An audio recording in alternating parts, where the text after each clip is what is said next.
Top of the morning to you all, and welcome to another edition of the Sal Greco Show. And I'm your host, Sal Greco. Thank you all for being here. Lone Silencer, Brooklyn Girl NYC, Lenny Wright, James Jordan. We also have a new person, you and me, 5547. Thank you all for being here. Guys, if you can, please, if you're watching on Rumble, please hit the Rumble button, hit the notification button on there. Also, if you want to be a follower or subscriber on Rumble on the Sal Greco Show channel, go ahead and do that. If you're on YouTube right now on the Sal Greco Show channel, we're over 7,100 subscribers now. Please hit the like button, share this out. Also, hit the notification bell, become a subscriber there. Also, don't forget to hit the hype button, because this hype button apparently gets you past the social engineering. Because, you know, it's a big social engineering world where you wonder, somebody steals your material, gets 1 million views, and you're stuck on 10, and you wonder how. And we have one of these individuals on X right now doing it. I mean something. Just a horrible human being. But if you're on YouTube, by the way, YouTube also, in the community board, when you go on there, everything gets posted there. Articles. This person right here is a social engineer. Literally steals people's videos and puts their name on it. I don't know what their problem is. They did it again yesterday, not only to one of my videos, but to one of my friends' videos. It's just disgraceful behavior. I mean, if you're that desperate for money, I don't know. At least credit the right people. I was doing that. And then I says, you know what? This person is a bunch of people just taking what I put up, and I credit these people that send me these things, and then they just put their name on it, act like that never even happened. So I see it's a big social engineering world. Well, you all want to play dirty and have your elbows out. All right, I see how this game is played. So if you can on YouTube, there's a community board. You can check that out. I post articles. I post a lot of stuff in there. Things that I post on X, you could also find on YouTube if you don't have X. But if you do have X and you follow me on the Sal Greco handle, the show is streaming there live right now, so you can like this and share this out to all your friends, especially those that are in low information world and just completely lost in the sauce. Shout out Frankie Palaguacci, 999 the Sal Greco Show. Says, thank you, Sal. Keep shining the light.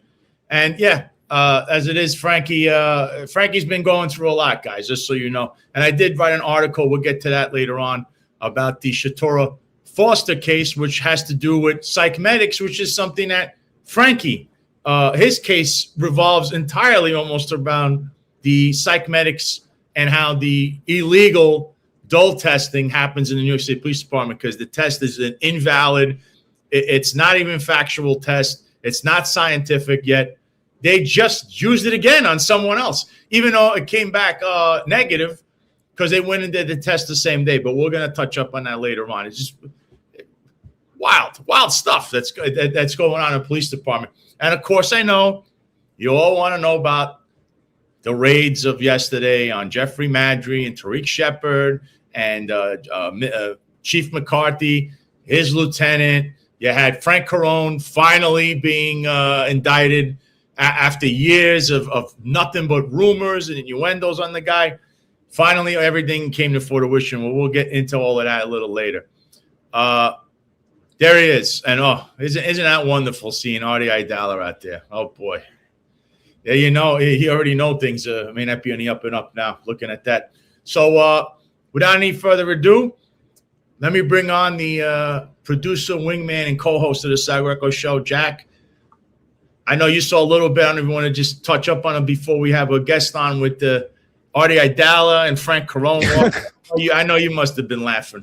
It's amazing how well Artie Idala plays all sides of the aisle. I mean, one second he's on CNN playing a talk show host pundit. The next second he's walking out of a courtroom playing a lawyer. I mean, he's like a reality TV show star. And then you see him without anything on his head, the shiny top of his bald dome. Then he's wearing that fedora hat like he thinks he's cute or something. No, but it's a ridiculous case and a very sad next tale to the Eric Adams saga, which was plagued by corruption. We also had 3 really interesting congressional races in New York City that where the seats were flipped on Tuesday night. Very sad state of affairs. Most notably, Mr. Con Sofrito himself, Adriano Espaillat, was thrown out of his seat in the 13th congressional district in New York City. I'm going to talk a little bit later on about why I actually think that's a bad thing. Neither of us like Espaillat. He may have done blow in the bathroom at Con Sofrito, but at the end of the day, I mean, he was probably way better suited to be in that seat than Daria Lisa Chevalier, who's a complete nut job. And I think Americans are going to be very disappointed to see her lobbying agenda when she gets to Washington. So we'll touch on that a little bit later. Some Eric Adams stuff. James McCarthy, who recently celebrated his 40th year with the department, was placed on modified yesterday. That's big news. We're going to have Stefano on. He's going to talk about his retirement. He's going to react to some of the crazy news from yesterday, because I know he has an opinion about the bosses being taken down all at once, seemingly so. And then we're also going to hear from Mayor Mamdani. He had some interesting words about the investigation into the NYPD after getting off the campaign trail yesterday. So we'll listen to that as well. Very exciting show coming up. He's Mamdani's constantly campaigning. I don't know if he's actually doing anything, but he is campaigning. Guys, if you can, please, if you have any needs for your SEOs or anything on your website, SEOginzos.com.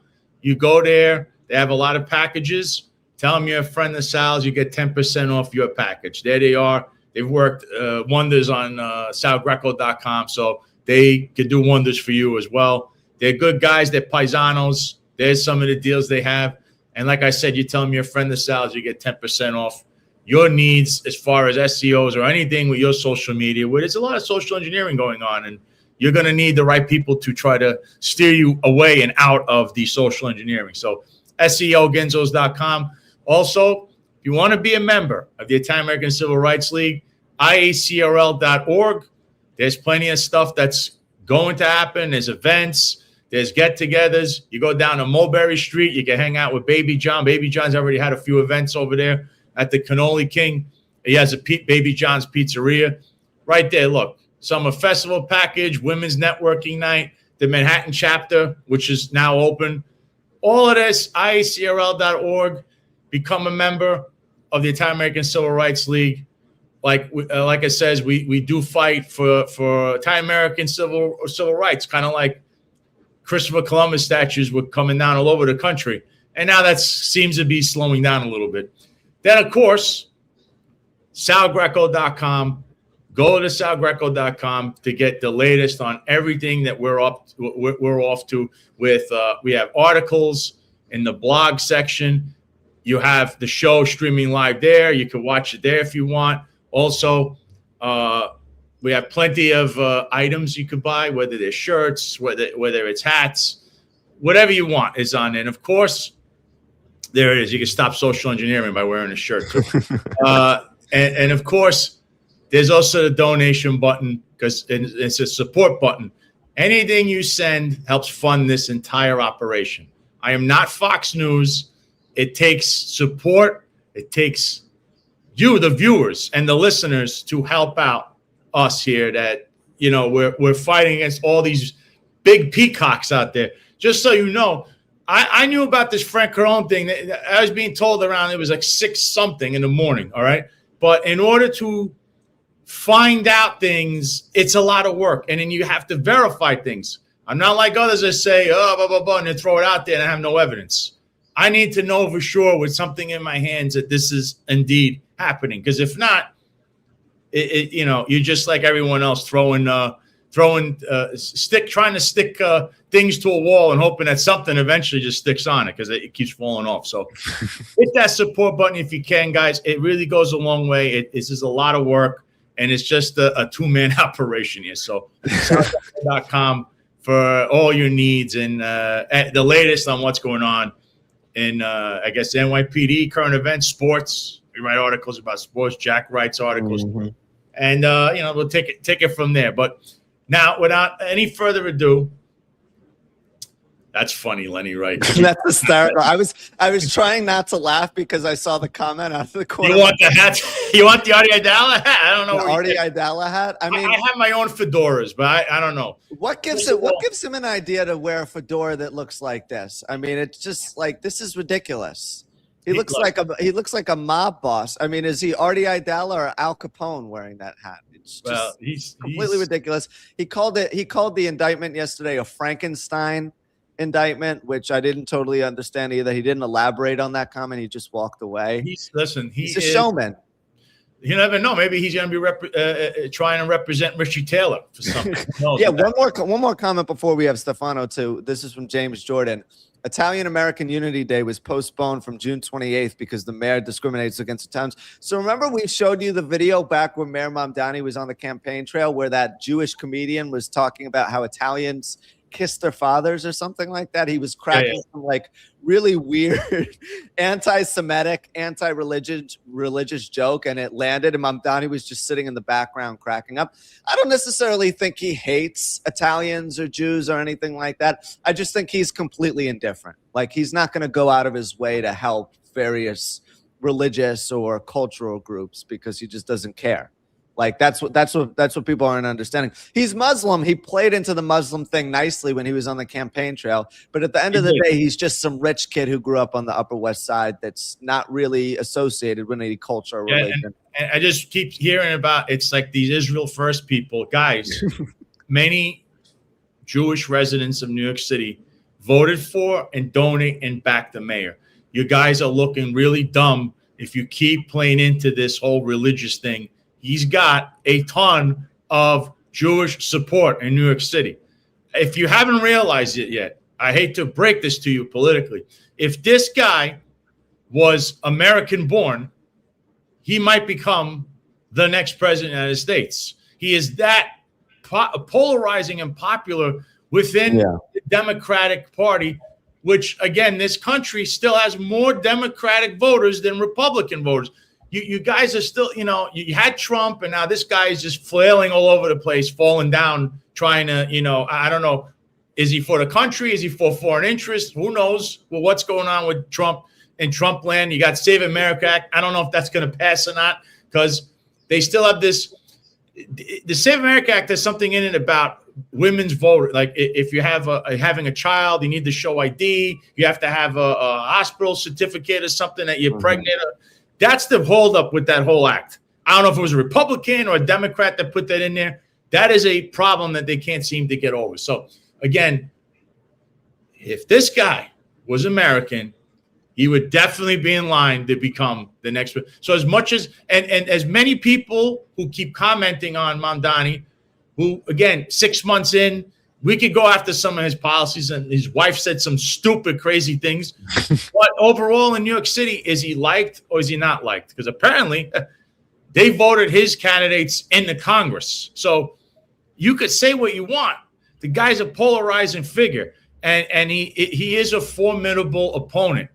If he's a Democrat, I mean, I don't know. Maybe he's going to be an independent someday. Who knows with these people? No, he's really become a national figurehead, and it's amazing because it's not like he was in Washington working as a congressman the way that AOC has been for the past couple of years. I mean, he's the mayor of New York City.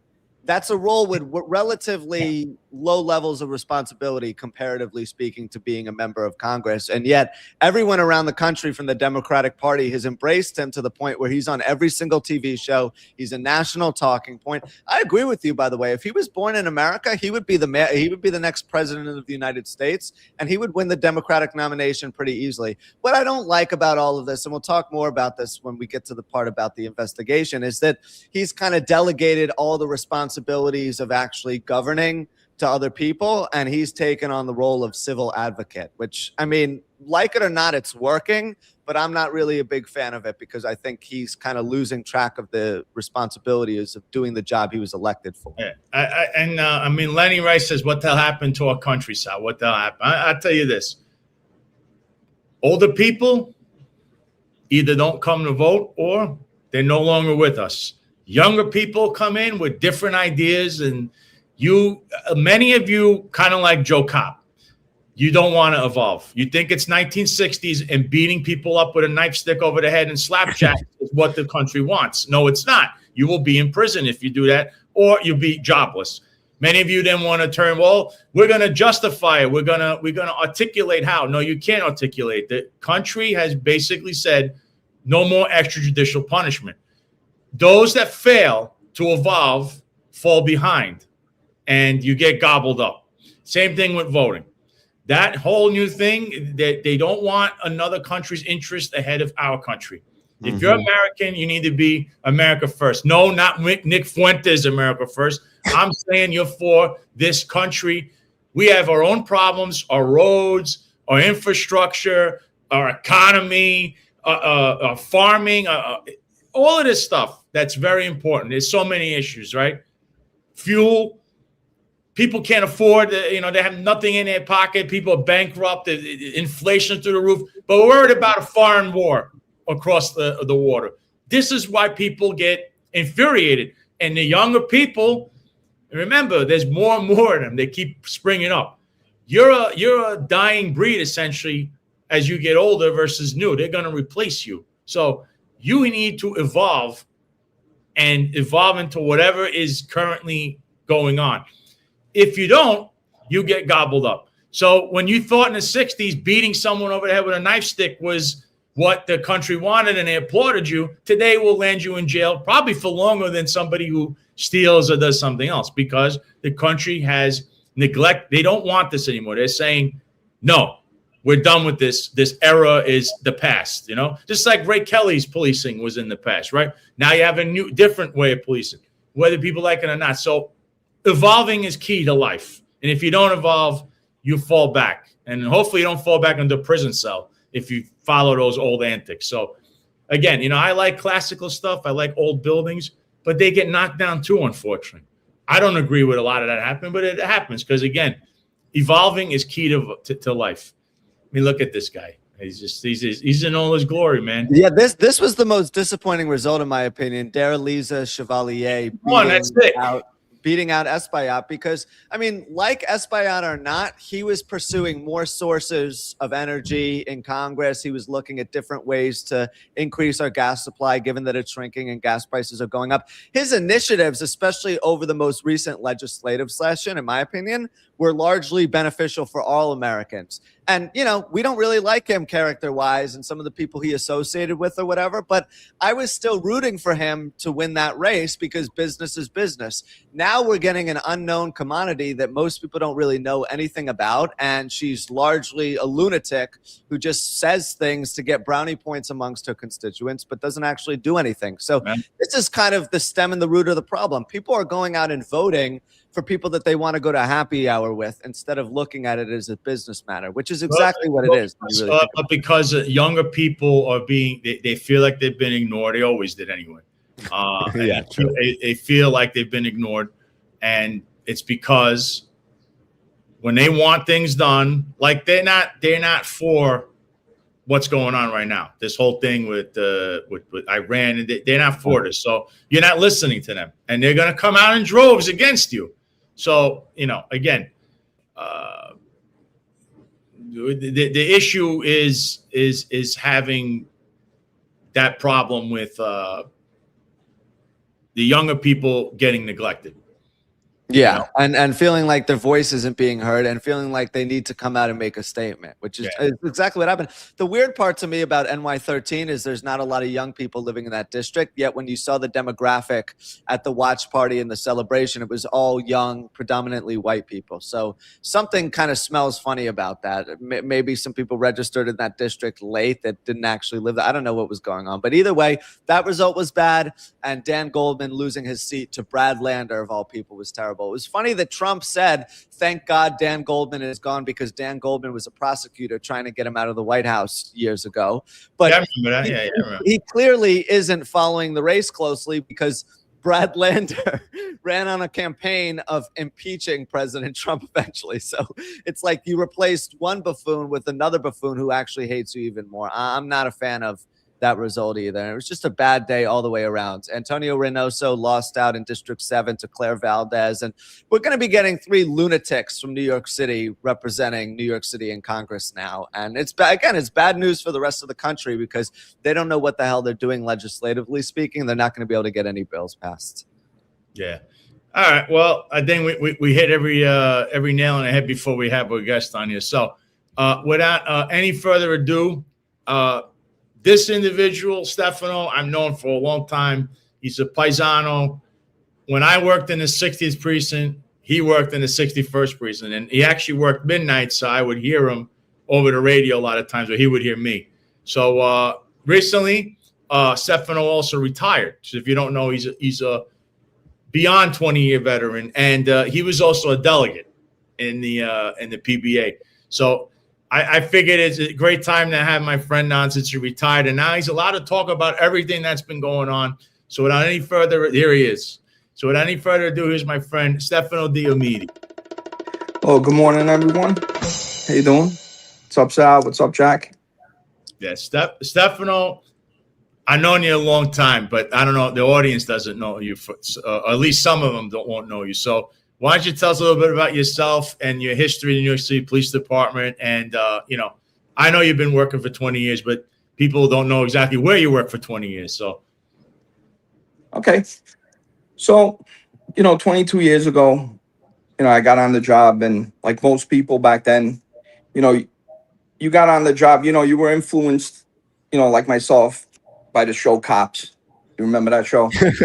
Yeah. So that's really all I wanted to do. And all policing to me was just, going call to call, answering jobs, protecting the public, making arrests, doing whatever you were supposed to do as, what I believe that a cop is supposed to do. And, I started off in Impact in the 7-0, and then, we did, we went to like Brooklyn South Task Force for a year or something like that. And then, we were given a dream sheet, and I got the 6-1 precinct. I didn't even know where it was. I believe I had put the 7-1 and the 7-0 as my picks, but I got the 6-1. So, I went to Sheepshead Bay, and it was, the first year, on patrol. I could vaguely remember I had about, in a whole year, probably did 9 tours on patrol, because back then, you sat on DOAs, you sat on hospitalized prisoners, or, you did everything that the guys with time on didn't want to do. And there was a lot of guys with time on, versus now, So, my career, I dreamed of my career going from patrol, to anti-crime, to, getting into a detective unit. I wanted to go to homicide and then cold case. None of that happened. I stayed on patrol pretty much, which I have no qualms about, because it was fulfilling for me, and I loved it. That's really what I wanted to do. But if you contrast patrol 20 years ago versus patrol now, a lot of things have changed. Not really, on the calls and everything, but what goes around the call, right? The added paperwork, all the things that have to be done around the body camera, the things that, the body camera has pros and cons, like anything else. But there's it takes up, I feel it takes up a lot of time from patrol, all the extra paperwork. And cops, I remember, 22 years ago, cops were saying, we're short.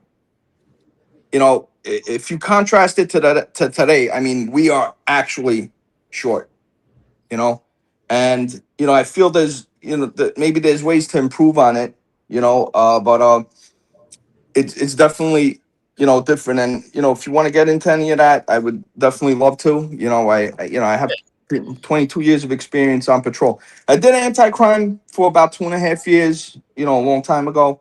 And then, I went back to patrol. I've done every tour, 4 to 12 day tours, but I would say about 80% of my career was on midnights, Right here, look, Cafe Domino says, yes, sir, that's my partner. I agree with you. Too much ass covering and not enough patrolling. I'm going to attest to something. I actually, if people, this goes a little bit back, but during Hurricane Sandy, the 60th precinct was hit by the hurricane. Actually, the foundation is technically still cracked there in the wall. I know OSHA I don't know if they ever said they didn't condemn the building, which they should have. They said, no, it's okay, but there is a crack in the foundation. So while the 60 precinct had to be repaired, us in the 60 were falling out of the 61st precinct. So I used to see Stefano literally roll call look like, there was like 70 cops in the room and 3 lieutenants and 5 sergeants every night. So I remember this, and we were together. So I can tell you, during Hurricane. So I'm sorry. No, go ahead. You just saying about the hurricane. The exact day of Hurricane Sandy, I was actually working that day, and we saw the water actually, steadily come up, and there's a lot of stories I could talk about that day, but they had remember the boats that they gave us, ESU gave us, that we were supposed to use. Yes. So our boats were actually stationed at what was that college over there in Manhattan Beach? Kingsborough. Yeah, Kingsborough. So they had put our boats on Kingsborough, and I could tell you those boats, who knows where they are now, I remember this. Yeah. We had one boat. We had one of our veteran cops. He took the boat out on it was near Mermaid Avenue, right? Forget about it. He's lucky he was alive. Yeah. Jonas was his first name. Great guy. Yeah. And the boat, I think the boat completely it broke. I mean, no one once the water broke it came over. Yeah, that was it. That was it. And just so I mean, the grand idea of the commanding officer at the time, Peter de Blasio, was that he said, let everybody, we stayed in the 60th precinct knowing this. He wouldn't let anyone leave, wouldn't take your car. So when the water broke, we came out. All right. The water, by the way, was up to here, 6 feet of water. Yeah, you guys were closer, Everyone held their hand together, like a line going up the block all the way on West 8th Street. You can't go towards the water. No. You can't go surf. You have to go the other way. You have to go to I mean, the water went all the way up to Avenue X. I remember. Wow. You remember? Now the current behind. So if anyone's ever seen the 60th precinct, the 60 precinct is next to the firehouse. After the firehouse, there's a huge driveway all the way to where and then the DMV is. Yeah. That driveway had a draft, the draft of water. Because remember, that's where basically into the ocean, right? I lost my car in this. We all held if we don't hold hands coming out, some people are almost falling back. You're gone. If you don't know how to swim, you're all the way in the ocean, right? Yeah. So everyone made it to where the bus was, and we went to the 70, and then eventually we fell into the 61st precinct. Yeah. That's how this went down. So if you see, you got to walk out to the left. See, up the street was surf. Yeah. Mm-hmm. So you can't go that way. The water was all over the place. Yeah. And this is what ended up happening. And of course, someone we know, Jack, wouldn't have even survived because they're too short to even risk 6 feet. So people had life jackets. It was a disaster. But this is how me and Stefano came to know each other really well, because he was in the 6th and then we fell out of 61st precinct. Yeah. I'm surprised some of those boats didn't get stolen off Mermaid Avenue. I think I've seen anything and everything under the sun get stolen on Mermaid Avenue. A car, a chair, a shirt. The boats, no one never saw I don't even know if one of them survived. I know one of them, they were working to a certain degree. I believe it because they broke. The current destroyed it. But Stefano, at that time, I don't know if you were a delegate yet, right? No. I was a delegate, probably the last 2 to 3 years of my career. Okay. But, that day was a lot of heroic acts were performed by the police officers. Yes. I mean, the water got so high. I remember my partner, he knew a guy with a monster truck somewhere in Gravesend, and the civilian helped us. We rode on the back of the monster truck, and we're picking up cops on top of their cars and civilians. And it was crazy. It was a crazy day.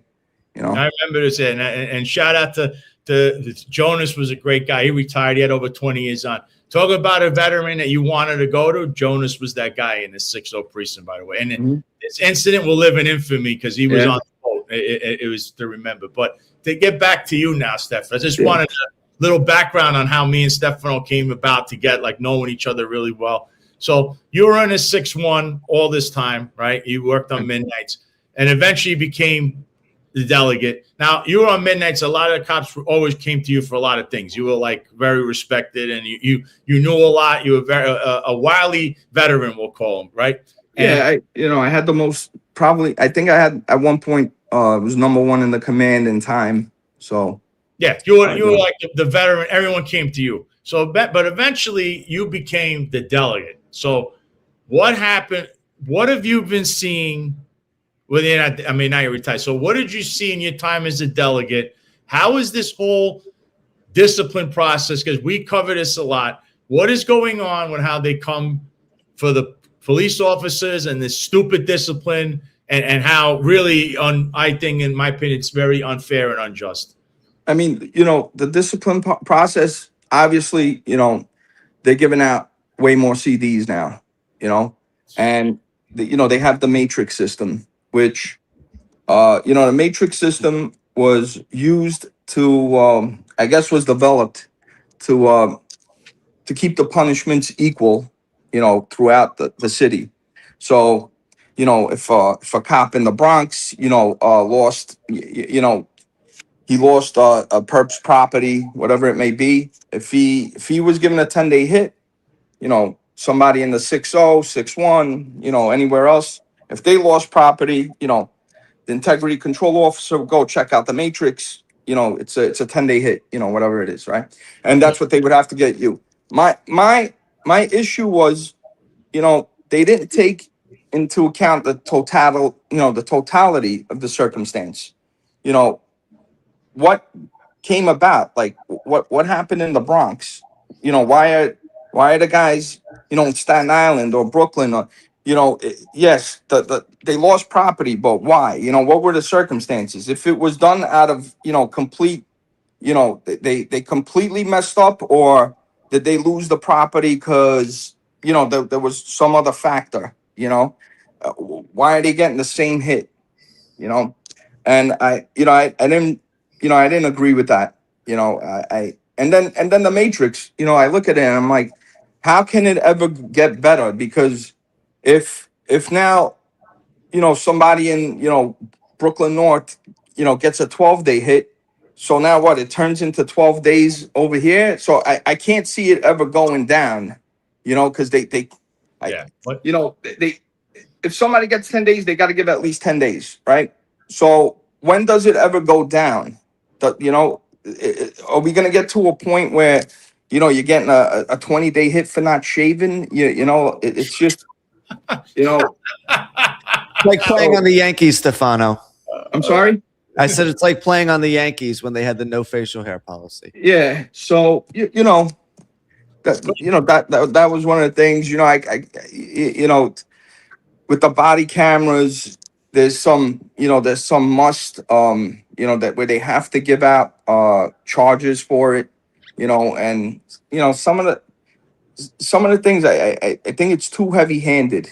We being a cop, it's a wonderful career to take. I just wish it was more where they had your back more.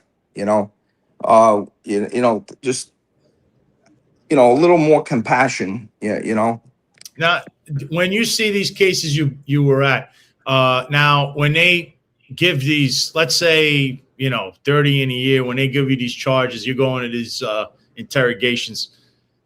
At the end, when they say 20 in a year, whatever they're giving you, the police officer, and then is it true that later on, when you agree to 20 in a year, and then you see it's more days than 20 in a year, or whatever it was? Yes. So it's crazy. That's crazy. Because just so you know, that means that the police commissioner has to explain in writing why they deviated from whatever it is that you agree with. But of course, nobody knows about that. Nobody cares, apparently. So I don't know if nobody cares, but if you go through the whole trial, they come up with 30 in a year, and whoever it is that reviews this, they might add 10 days to it, make it 40 in a year.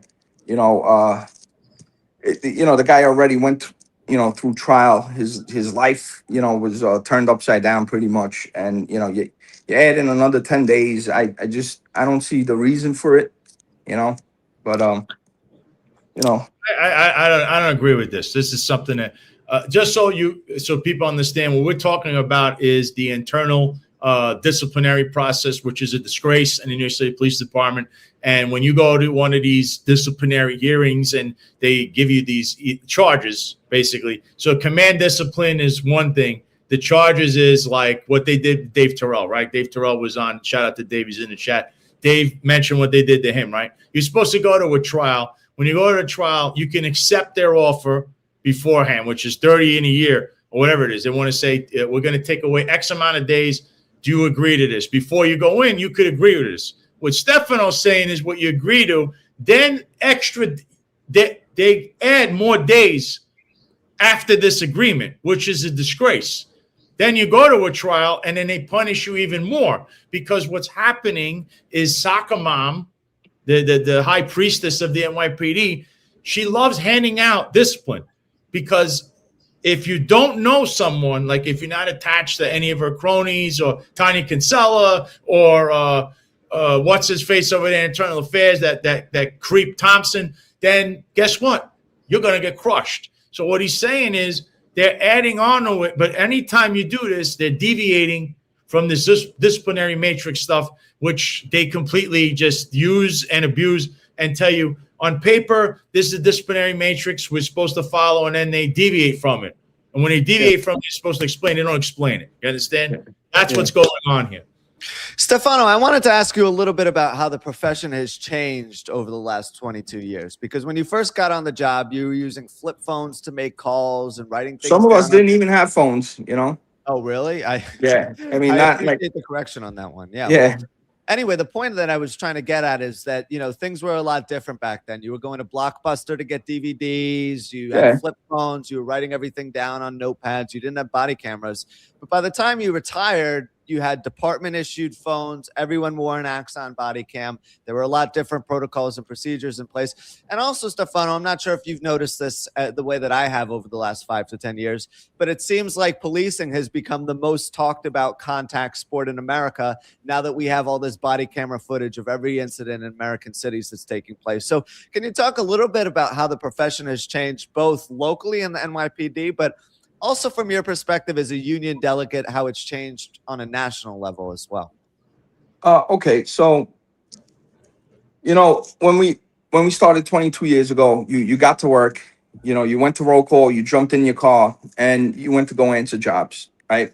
You usually had 4 or more cars on patrol. Sometimes you even had an extra car like a GLA auto, a Berg auto, a robbery auto, a Dewey auto, in contrast to today, I mean, you had way more, personnel, you went to the job, you took care of it. Either you wrote a report or, it was just, you settled the dispute, whatever it was. And you went to the next job, you did a car stop. A car stop would take about, 10 minutes. You went, you got the guy gave you the papers and, you went back to your car. You might or might not write the summons, right? And you went back. And even when I worked on the 4 to 12s, and I know there's busier commands. You have the 7-5, the 7-3. I mean, the 6-1 during the summertime was just as busy. All right, and I could remember, me and my partner, we had 5-6 years on at that time. We were going through the jobs, heavy paperwork. If you just took a mix of jobs on a given day, maybe you had a robbery, a burglary, I don't know, and 10-11s, car accidents, disputes, right? The most we ever did in a day, and I called them up, and it was about 36, 37. Okay, that's one patrol car. All right, and that's doing it quickly. All right, that's the most, and I was active. That is the most we could ever get to. Now you contrast it to today, and I've tried to do this. You know, I've tried. How fast can we get through jobs? I mean, if you're doing, you know, you got to do all the paperwork around every job. You got to, you know, a body cam, all that stuff. I mean, the most is probably around 15 jobs. You know, Wow. let's say you do a car stop now. You know, 10, 20, 22 years ago, it took you, you know, 15 minutes. Let's say, right? Now, you know, you stop the car, you know, you get the paperwork, you know, regular car stop for whatever. And, you know, you're running the license. All right. Your body cam's on. And now what happens after? Okay. So you issue the summons or you don't issue the summons, right? That's just an extra step. You still have to do the vehicle stop report and, yeah, you know, the vehicle stop report. Now, the body cam, if you do it on the spot, you got to go into your body cam. You got to tag it. You got to write in your memo book, which is on the phone now. You know, it, the amount the amount of time it takes now, you know, ranges, you know, anywhere from I would say 30 minutes to you know, new guy maybe 45 minutes to get. You know, he's issued the summons. The motorist has gone on his way, but you know, you're still there, not answering jobs for, you know, another, you know, 25 minutes, you know. And if you want, okay, so you don't want to tag the body camera. So when are you, you know, they want the body cameras tagged within, I think it's 48 hours. All right. So do you do it at the end of tour? Do you come in 1 hour early? Do you do it the next day, 1 hour into your tour? Or you know, do you take 1 hour of overtime in time, or 30 minutes in time, or whatever? You know, when where's all this time going? You know, it could be used to answer the jobs, but we're doing paperwork that I feel it's too much paperwork. It's you know, we already have GPS on the car. The cameras are GPS. The Yeah. radios are GPS. You know what I'm doing all the time. You know, and I think it's just it's overkill. You know. Yeah. I get it. Some of these procedures were put in place so that there's public records of everything that took place. But I also agree with you that, Stefano, it slows things down, because if you pull someone over for going 15 miles an hour over the speed limit and you write them a ticket, someone could zoom past you going 50 miles an hour, and you have to kind of compartmentalize and decide what your priority is going to be. So I think it's bad in that sense, because it's taking cops away from doing additional jobs where they could be needed.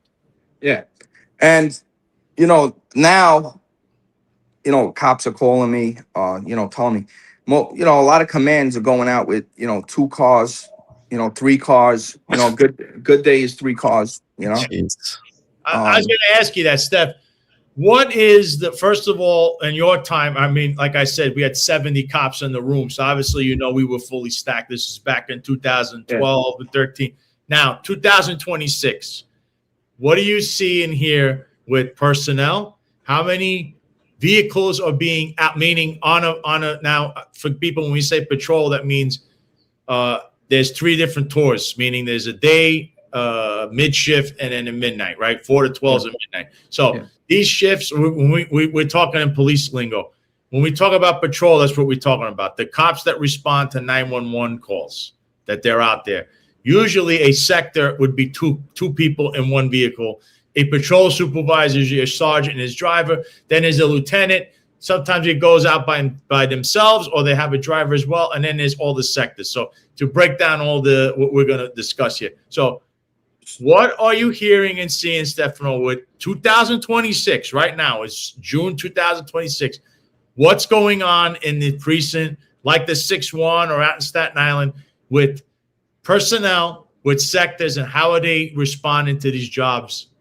Is it the same as it was in our time? No. It would be impossible. You know, the manpower is definitely lower. And then you have other things. 311. They want the 311s done. There's commands that, you know, the 311 system is out of control. You know, you answer 311 and, you know, another 3 pop up. You know, you can't, catch up. They want certain 311s done within 45 minutes. If it's not done in 45 minutes, the desk sergeant has to write a 49 as to why. Yeah.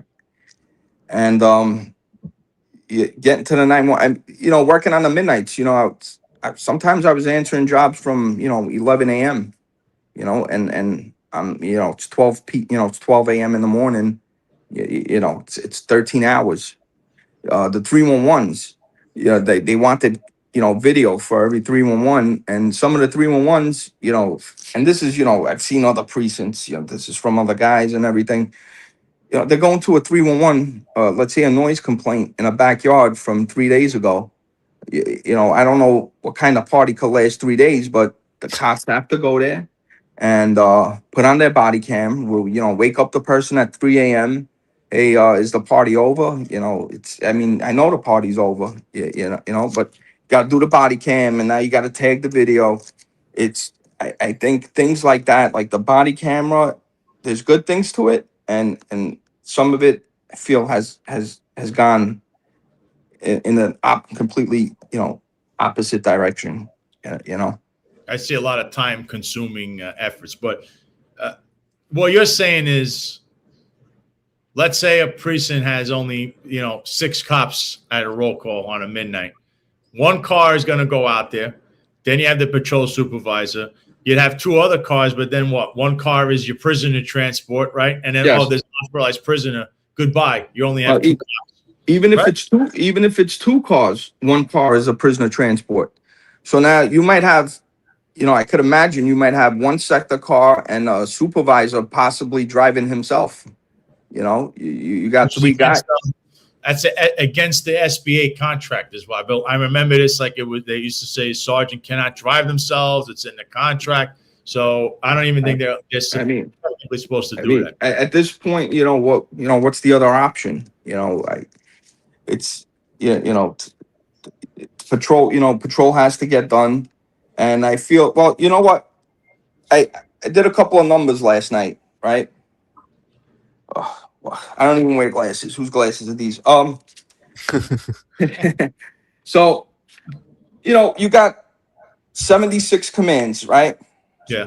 So you got about you're supposed to have about, say, close to 2,000 police officers, right? Assigned to patrol. They only use 2 squads, which brings you to about 1,300 cops a day doing patrol. Let's say you give transit another 500 and housing, and let's be liberal with this. So you got about 2,000 cops doing actual patrol a day, right? That's nothing, considering that there's 8 million people in New York City. I mean, it's 8% of the department, and I believe the department. I believe the department is around 25,000 to 28,000, right?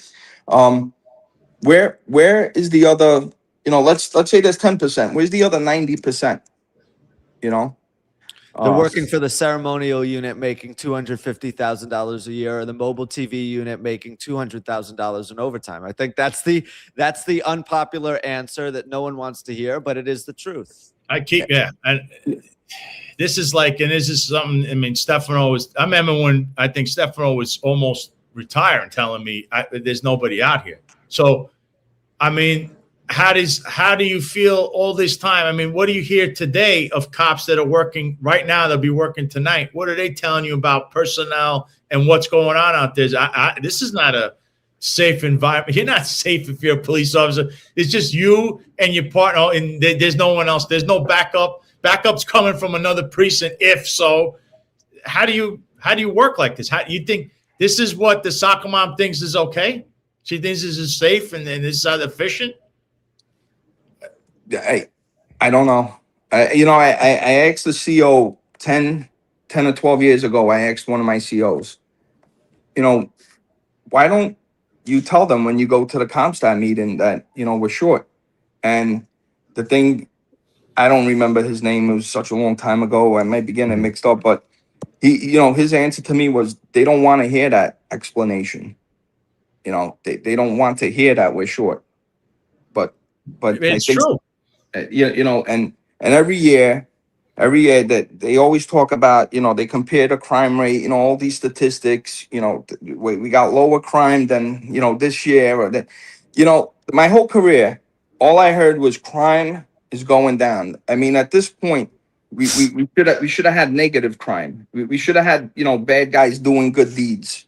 You know what I'm saying? Like it's I can't you could see it outside, what's going on. The there's no more that healthy, the healthy fear or the respect that that we had.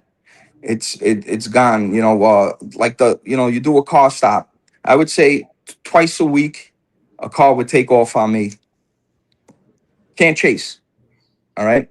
Why not? And it was at least twice a week, and this is in the 6-1, so I could imagine what's going on, in other commands. When I started, I didn't see my first car pursuit till like year 5, so it was one car would take off, every 5 years. This is, we've gone, completely, by the way. I mean, our job is to be police officers. All right, we don't chase. The department doesn't want you to, and I understand, reasons why and everything. You got other jurisdictions, Indiana, Georgia, uh, you know, Los Angeles, big city. They chase the cars. Um, to, but something goes wrong, it goes on the police officer, and it should be, it shouldn't be that way. It should, definitely go on the bad guy. He knew, he got into a car, he started it, everything. And I think this could be done, if all the right lawmakers came together and everything, where you take off anything that happens during the pursuit. It's all on the bad guy, right? And I think after 2 or 3 times, these guys, getting some real time, I think that would definitely, go by the wayside. The people, the car stops easy. The cop stops you, you give your ID, and that's it. There shouldn't be anything else. This is, it's the police. We're here to do our job, and our commands, traditionally are supposed to be followed. Supposedly. Yeah. 92 Charlie says, Sal, they have cops who call it on the midnights, write up their affidavit with ADA, and when they're done, the desk wants the cop to jump into a sector on the tail end of the tour.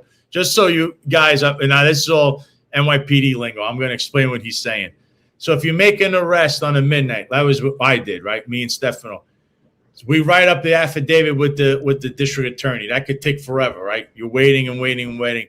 So the minute that's done, they're saying, well, no longer are you worried about the arrest. Jump in with the other cops on the other tours.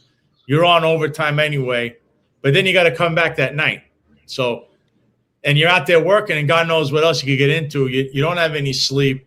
This wasn't happening in my time. If you wanted to, yeah, every now and then, if there's an emergency or there's 20 cops doing 10 different things, but this is now something on a regular, which would be crazy. So yeah, I definitely your concerns, Steph. This is alarming things. This is as of now too, guys. He just retired in May. It wasn't like he retired 10 years ago. So yeah, and yeah, I don't think I have anything really, special to really talk about. But this is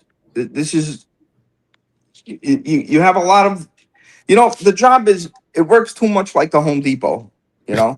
It's very compartmentalized, right?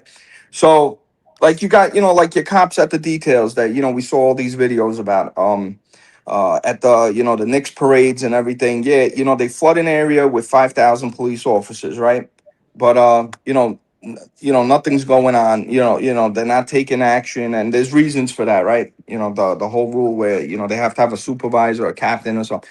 But when you take people away from their command and you move them to other commands on overtime or whatever, you're in a strange place, okay? And you're not, you, you know, the whole arrest process and everything. If you make one, you know, everything gets turned upside down. So that's why I could see like there's, you know, I could see that as why you see like some of the inaction. Um, you know, if you see, you know, five guys together, you know, somebody walks up to them, you know, you know, there's always the one that gets caught, you know, with whatever that issue is, and and I, I feel there's you know, I'm trying to find the word. There's they have you know, they don't really want to try to pick up that job, and the reasons, Mm. you know, it's all the stuff that comes with it. You know, it's you know, what paperwork am I gonna have to do now? You know, do I even have the paperwork with me? Is you know, am I gonna get stuck with something? And it just, you know, flooding an area is is not as effective as it could be. You know, that's They love doing that, right? And they love flooding areas with cops that's on foot posts and all that nonsense, right? And then what happens? Because that's going to lead in. Before I do that, I saw this question in there. You remember Richie Taylor, right? You were in the yeah. 6-1 with him. Yeah, he was my integrity control officer. He's a lieutenant. Yeah, because he had some issues. I don't know if you have anything you want to say about him because he is in a world of people. I don't forget about him. I know he's a CJB, and I'm just telling you, there's a history with this guy doing what he was doing way back. I can't tell you exactly where he started, but the entire having his hand in a cookie jar with the time, not signing in, all that kind of stuff. You don't know where he is. He was doing that forever. But I do remember I remember he was the ICO in a 6-1. I used to run into him. Yeah, you know, every once in a while, you know, you know, I've talked to him. You know, I would run into him. Just, you know, he was my integrity control officer. But you know, all the stuff that's happening, you know, with him, with Madry and everything. Mhm. Um, you know, if they're supposed to follow the matrix system, I don't see how that's possible. You know, with what has happened with the higher ups, because you know they the news, everything, you know, talks about corruption, and they make it seem like it's so big in the department, and you know, at least from what I know, it's pretty much zero at the lower levels. You know, I Yeah. you know, even as a delegate, you know, like there was no corruption. You know, it's you know, the cop level, it's zero. You know, or really close to zero. You know, you know, I mean, I'm, you know, I'm not an IAB, so maybe I don't know, right? But you know, 22 years, you would hear about something, and it just there's everything that I've been seeing is always, you know, higher up. You know, we have, you know, we don't really have anything to do with, you know, with that part as a cop or a detective, or you know, and you know, and the detectives. I mean, I remember when I started, you know, the detectives used to come to a job. It was like God came to the job. You know, everybody would hush. They wanted to listen to you know, what the detectives had to say. You know, they dressed like detectives. They were, you know, you're like, wow, the detectives are here. You know, it's like, From Law and Order. yeah, Yeah. yeah, and you know, thinking now, you know, like you know, you know, I was a fan of the detectives. You know, to me that's what I wanted to do, and you know, I would look at the detectives, and you know, they would send me on, you know, now I know they probably sent me on a wild goose hunt. They were like, hey kid, you know, take every license plate down of the vehicles, and I did. I thought I was doing something. They were probably just trying to get rid of me, but you know, they were amazing, you know, and now there's a lot of amazing detectives, don't get me wrong, there's a lot, right? And but you know, instead of them, you know, going out, I see a lot of them just constantly doing just paperwork. You know, They're not on the investigative track. That's probably why. I'm sorry. I said that they're probably not on the investigative track. They're on the I'm going to get a detective shield because I know someone track. I mean that that's something that's been going on forever. Yeah, there was always that Very good guy. name. I feel I feel like there's definitely more of it now. Even cops I came out with in 22 years ago, they would tell you, hey, my father's a chief, but he wants me to do 5 years on patrol in whatever precinct, the 7-0, whatever. But even like the chiefs back then would still want their sons to get, or daughters, whatever, to get time on patrol, to learn it. And I feel now they're just, getting launched, right? But, it's a different time. Systematically fast tracked. But no, I mean, you bring up a good point that corruption at the lower levels of policing nationwide, I would say, for the most part, Stefano, is very low. And then you get to the upper echelon and you have Jessica Tisch calling for Chiose, the city councilman's release when he's arrested by cops. Or you hear stories about Jeffrey Madry. And it seems like the biggest issues are actually in one police plaza, not the 61st or the 123rd or the 78th precinct. No, yeah, no. I mean, as far as do you remember the whole diamond for gun? What was it? The diamond Reichberg. yeah, the pistol licenses. Yeah. And Timmy Badet was also heavily involved in that. The deputy chief who's now running the detail for all the parades and whatnot. Mhm. He was heavily involved.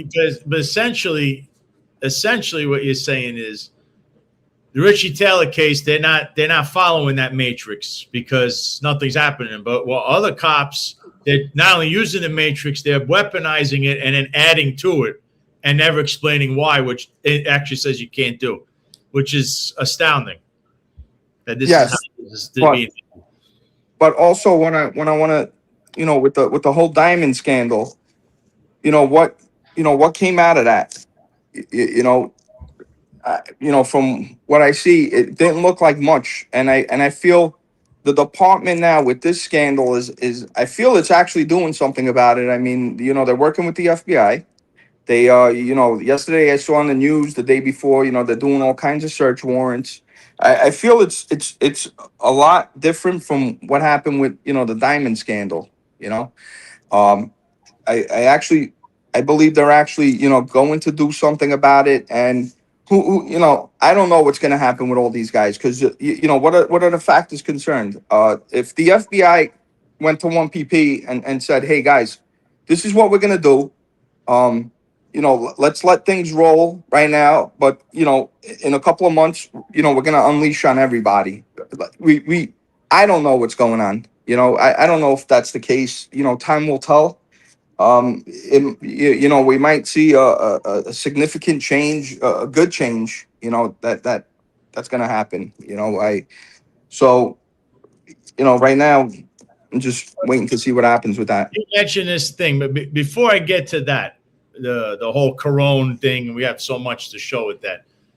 This overtime thing, I don't know if you've heard about it, but what's going on with overtime, besides how they're abusing cops, you have cops that have over 20 tour changes. As you know, that equates to now they have to get paid for overtime, any tour change after that. They're up to 50 and 60 tour changes, right? They have them stationed all over the place, whether they go to this FIFA thing, whether it's all out, whether it's let's go into transit because Kathy Hochul needs something to run on and we have to show her face there. That nonsense. All these cops are now, they're not getting paid. They're being threatened. If you put in for overtime for your tour change, guess what? You're going to be on a foot post for the remainder of the summer. You're not going to see 1 minute of overtime. There's more. So then we have people that are putting in for overtime. Now I just got this. This is coming from someone who is, well, say in the payroll section, right?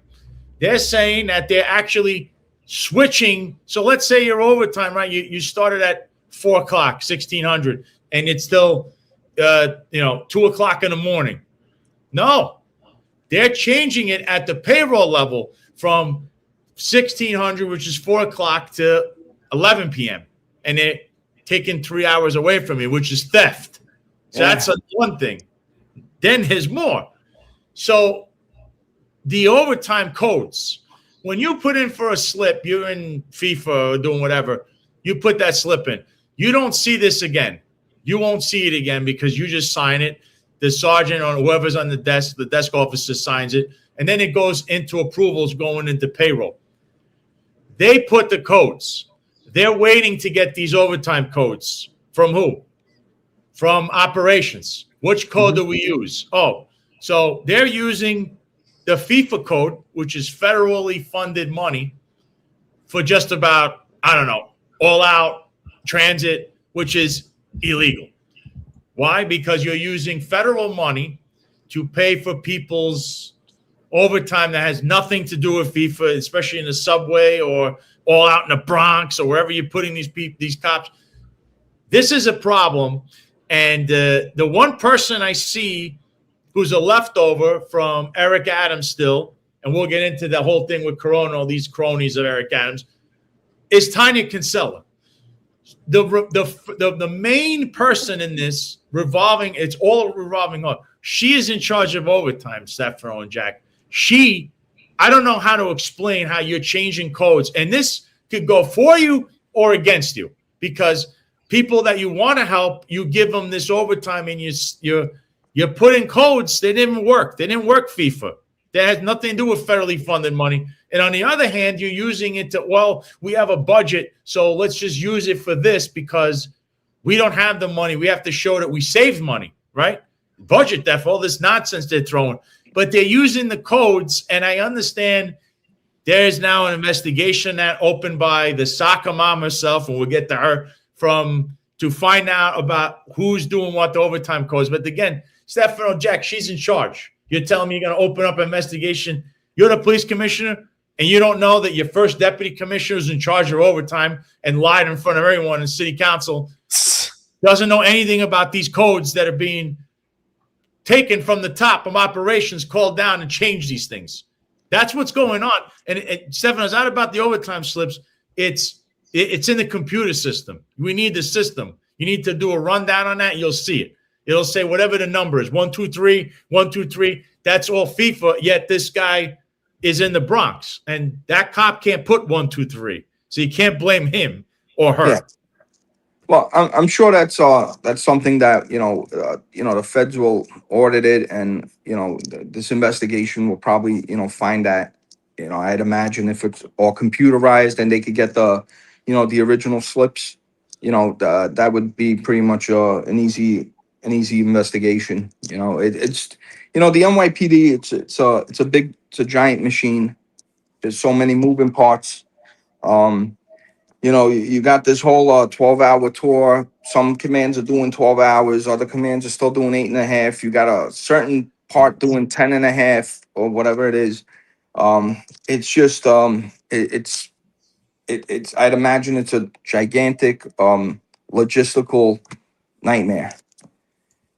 This is crazy. What's going on with this overtime right now with how they're conducting it, and like Dave Terrell said it right here. He was on the show and he was saying it. This is 100% true. All cops need to go to central payroll and audit their overtime. I agree. I agree. There's money missing from you. You don't even know. They're taking money away from you. They're not telling you about it. You don't see it because your check is so big you don't care. But they're taking hours away from you, and they're doing this little code tricknology, which is a Curtis Leawood term, tricknology on you. And they're putting codes that belong to government-funded things that they're getting government money from and putting it onto that overtime, which is 100% nothing to do with the government. So This is, once again, the person to ask is Tanya Kinsella. Why is no one asking Tanya Kinsella, the soccer mom? You don't need internal affairs. Don't call your cover-up man, Edward Thompson.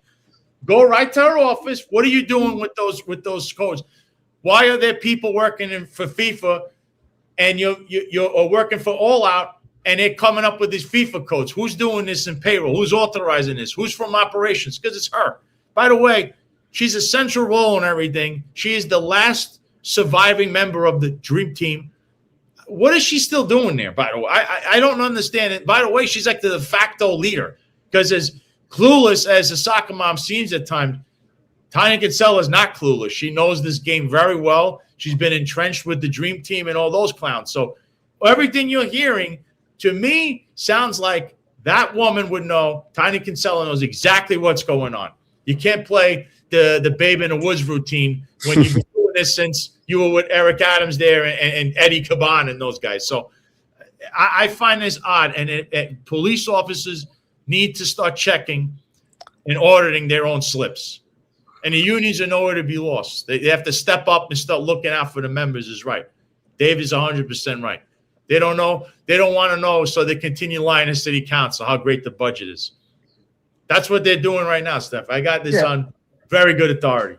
And with city council. Oop, looks like we lost him. Hopefully we can get him back on. I'm hoping that it's a hiccup in the Wi-Fi. But as we were saying about Tanya Kinsella, it's amazing that she's still not only on the job, but still serving as first deputy commissioner. And it seems like she has very little supervision inside of One Police Plaza, too, because Commissioner Tisch, while she's the CEO of the operation, she's delegated a lot of the responsibility to Tanya Kinsella to the point where Tisch is not really even supervising her anymore. I don't know. I know what you're saying, Steph. You're talking about what we were just talking about. I lost track. We just brought up Tanya Kinsella's role in all of this stuff. I mean, yeah, and how she's also, by the way, in charge of Richie Taylor. Just so you know, central booking, CJB, Tanya Kinsella. Richie Taylor also falls under her supervision as we speak. Just so you guys know, she's everywhere. Stefano, she's everywhere. And I hope, I hope that, that I just feel it's eventually going to come to a close. All these guys that think they're getting away with it. I just feel that, we have excellent investigators, throughout the department, in IAB, I feel, they're very good, up with the best. And I feel it's just, it moves slow, but eventually I believe would actually that they'll actually get all these guys eventually.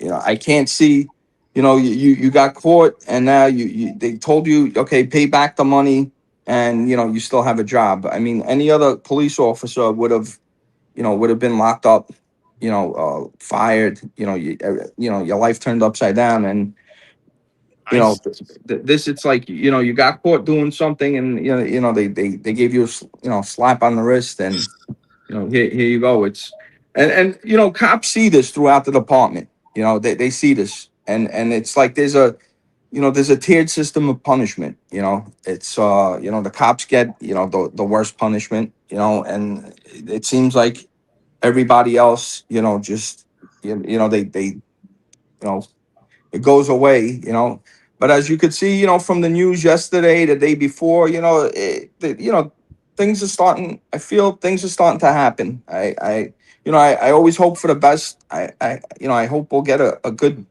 an actual change. A fair system.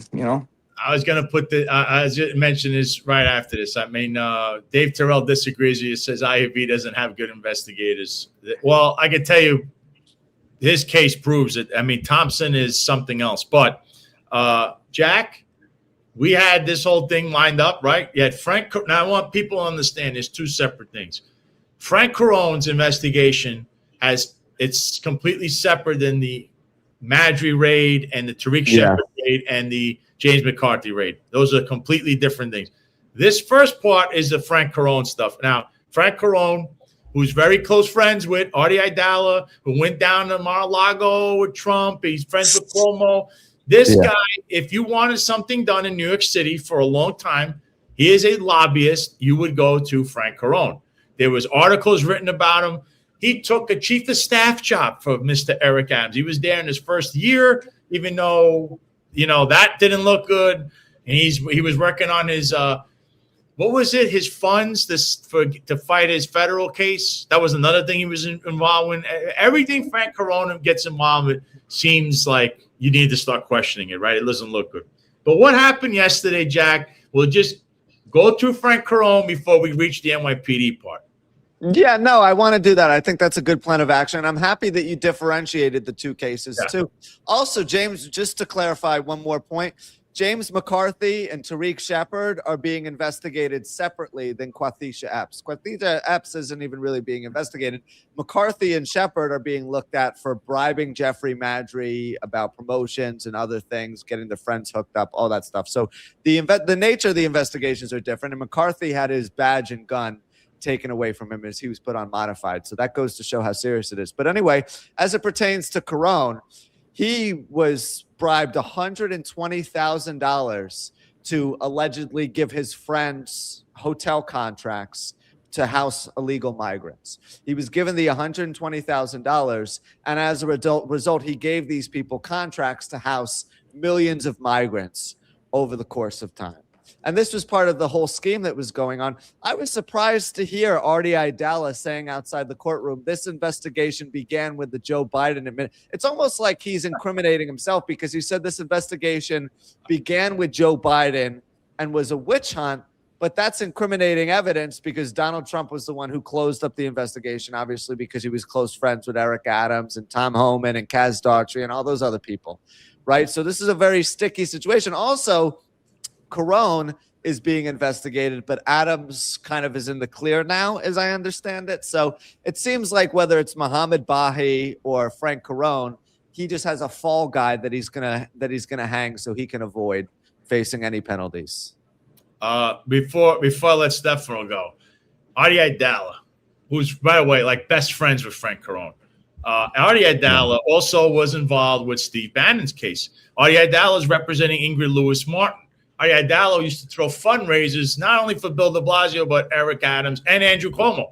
Artie Aidala very much is in the middle of a lot of different things. He represented Lawrence Taylor. He represented members of the mafia. Harvey Weinstein. All He's cases he lost. A lot of high-profile clients. Weinstein fired him, but or got rid of him. But Weinstein. So with Artie Aidala, he said yesterday, he was saying that this was a Biden prosecution and that these remember the word, career prosecutors in Eastern District. So these guys have been there before Biden, before Trump, during Obama. Remember, they work for the Justice Department. They don't work for a president that's only there for 4 or 8 years. So they work for the Justice Department.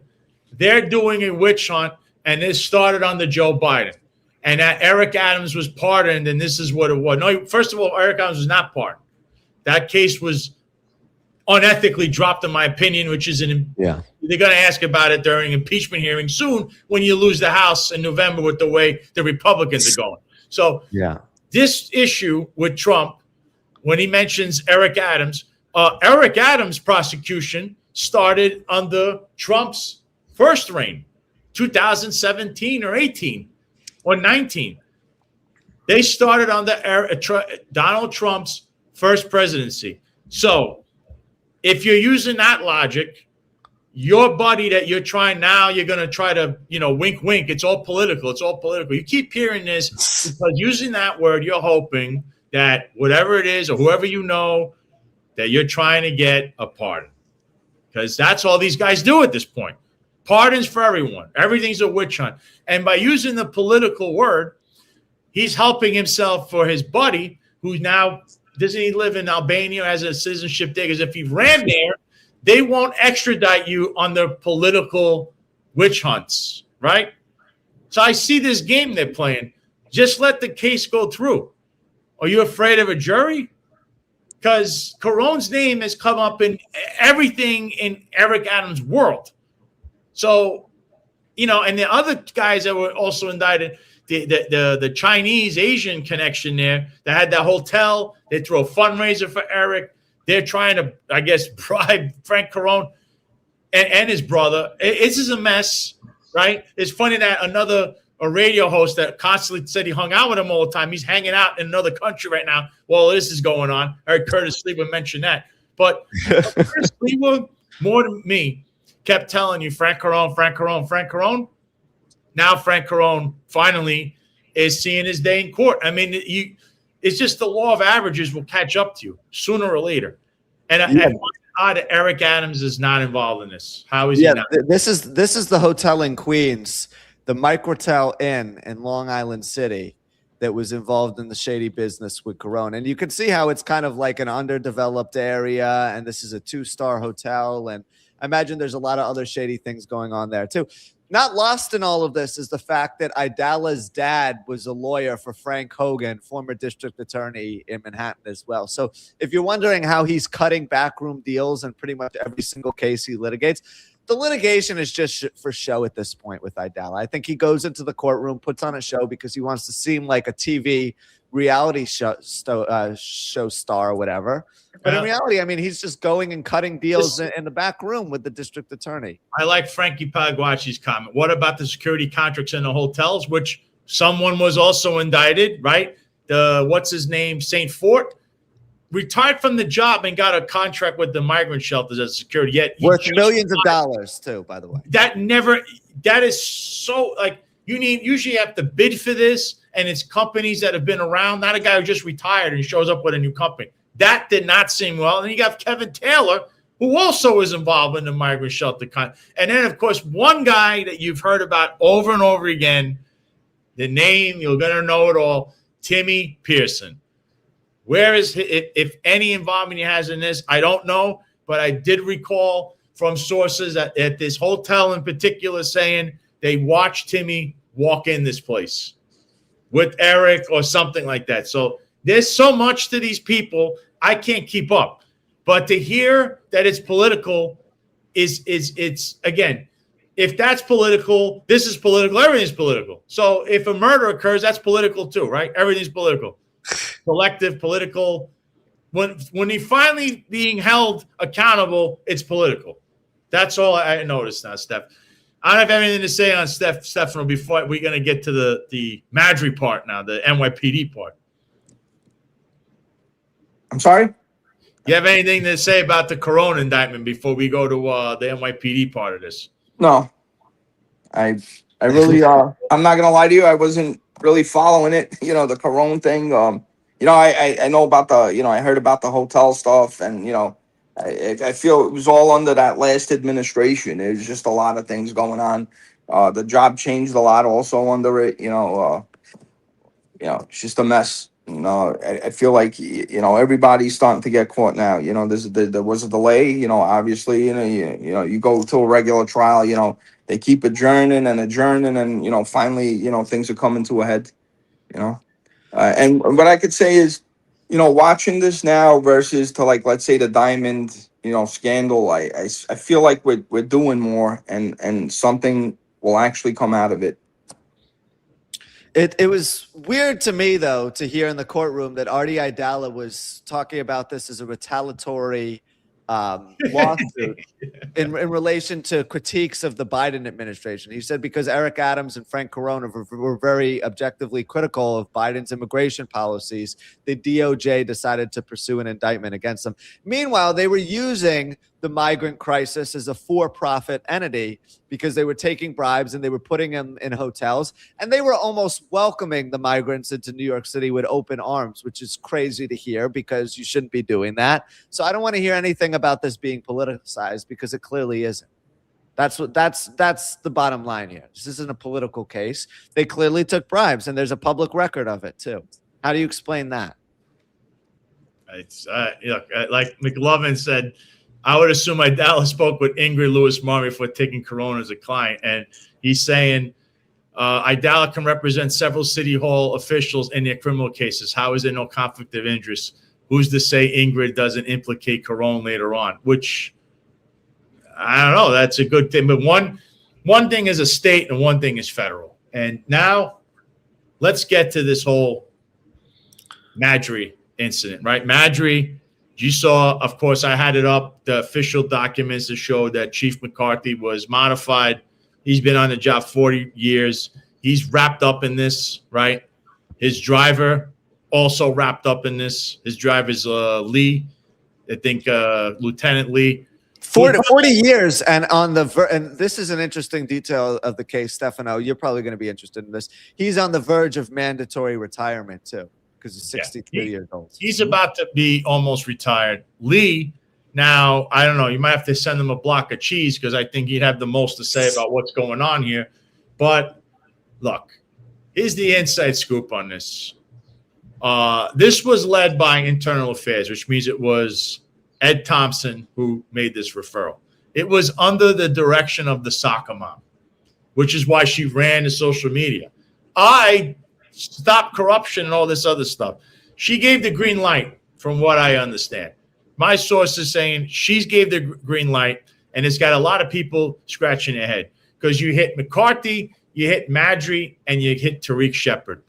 Now, I'll throw this out there. During this time frame, there were two other guys. One guy works for the Trump administration right now, but is a total disgrace, former deputy mayor, public safety. We always end the show with his classic line. And the other is a disgraced chief who's limping around trying to social engineer online, and I crush him anytime he comes at me. That guy, okay? These two people were so intricately involved with the same three people that they are just putting out that everyone's asking the same questions. Why only them and not the whole spectrum?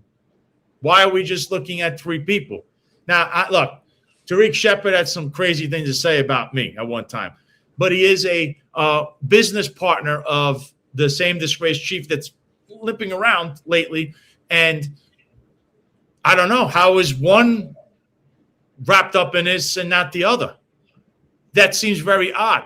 Also, another thing is, why did Internal Affairs refer this to the FBI in the Southern District of New York and not the state, where the long arms of the Trump family, who pardons anyone who knows them, or I don't know, there's other things. Donates to their super PAC, yeah. Yeah. Or can't pardon you from the state. Bragg or Tish James could have took this, and 100% you'll get what you want, because they're not, you can't put, no one's part. Kathy Hochul is not pardoning anyone. So why would you go one route when you know the other route is safer, where if anyone gets prosecuted, there's no interference from Trump world? So I don't understand this. I mean, again, could they have done something? I think Madry, who recently was seen at the Knicks ticket tape parade, could he have been? Look, we've heard a ton of rumors with the bribery thing, right? You've also heard about the Hispanic Society. We had con sofrito in the middle of everything with all the shenanigans up there and the rumored, alleged booster bags that were being passed around up there to give to certain people. So, but again, you're looking at this and we're saying it's these three guys, no one else. And this is being led by career hatchet man Thompson from Internal Affairs, who referred this to the Southern District of New York at the behest of the soccer mom. I don't know about you, Jack. As much as take everyone's personal feelings aside, which is how I'm doing this, something doesn't seem right here. No, and the oddest part of the investigation is the initial raid of Madry's house took place 18 months ago. So what changed between now and then that makes them want to raid his home again?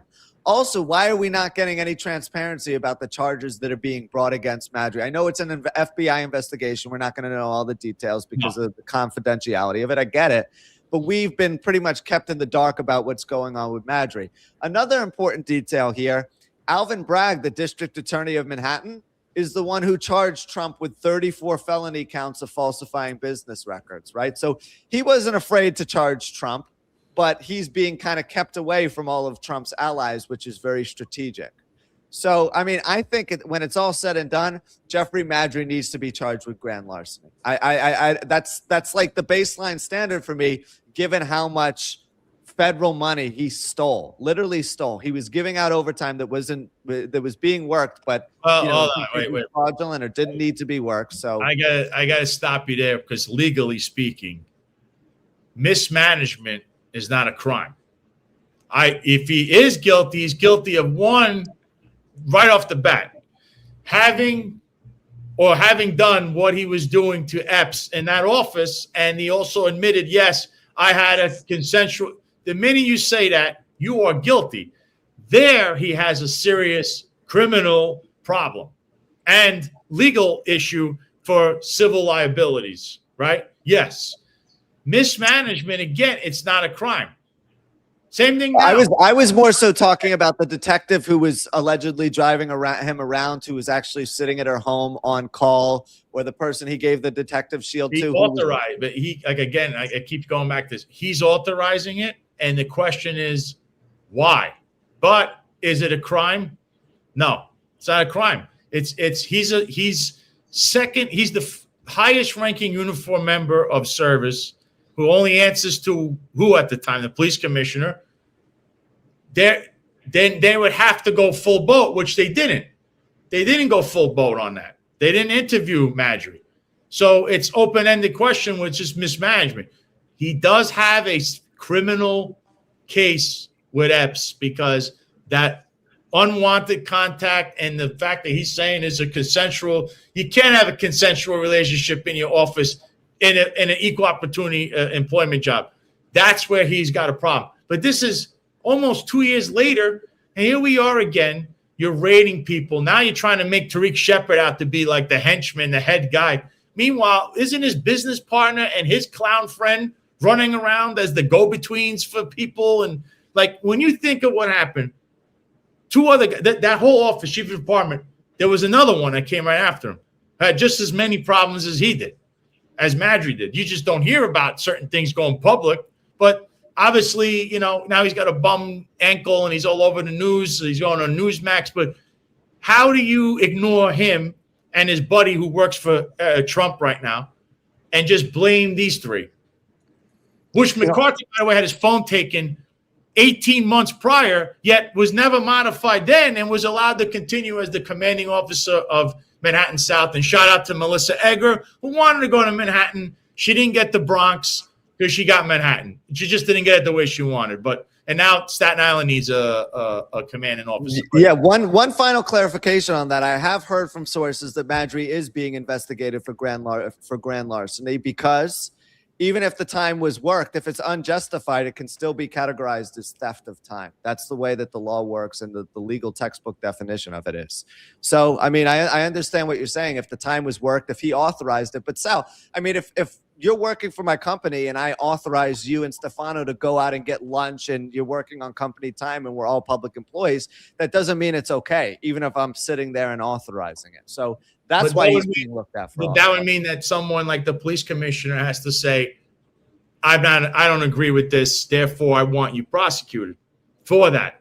Right, exactly. So that's the political component of it. It's 2 years later. So I think, and the day I see Jeffrey Madry being escorted out of his home in handcuffs, I'll believe it. It's never going to happen. This seems like another charade, just like McLovin saying it. Either charge these guys already or move on. This charade has been going on for years. Publicity, humiliating these people without charges is wrong. This isn't solving the Da Vinci Code. And I mean, Terry Murnane said, I agree, McLovin, and I do too. At this point, either put up or shut up because it's 2 years. You went through everyone's home. I was even laying out brickwork. You didn't go bother the nightclub where so many things were being alleged out of there. It's just now, now we're going to send internal affairs to the FBI and the SDNY. Here, do this. Here's your conferral. That's what essentially is going on here. Now, I'm not saying they're not guilty of some, I don't know exactly what they're looking at, but you've been to his house now more times, Madry, than, I don't know, any other person that could be under investigation at NYPD. And you're still 2 years later.